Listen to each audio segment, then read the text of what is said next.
এখন অফিস থেকে বেরোনোর পালা। আফটারনুন শিফট করছিলাম, রাত্রেবেলা তোমাদের সাথে দেখাচ্ছিলাম, মেকআপটাও শেয়ার করছিলাম যে দেখো আজকে আমি এখনও ফ্রেশ লাগছি।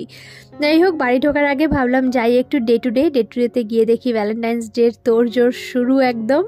যাই হোক, কি কিনতে গেছি একটা বটল নিজের জন্য। জল খাওয়া হচ্ছে না অফিসে ঠিক করে, জানো তো, তাই ভাবলাম একটা বটল কিনি। আর একটা জিনিস নিয়ে বাড়ি ফিরবো কেন, আরও যা যা চোখে পড়েছে সেগুলোও নিয়ে নিয়েছি, জানোই তো যেরকম হয় আর কি।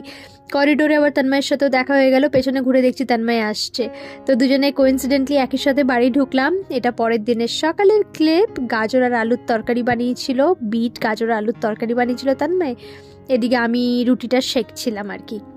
এটাই হয়েছে আজকে আমাদের ব্রেকফাস্ট। লং ব্লগটা চ্যানেলে আপলোড করা আছে, তোমরা চাইলে দেখতে পারো, লিঙ্কটা দিয়ে দিলাম।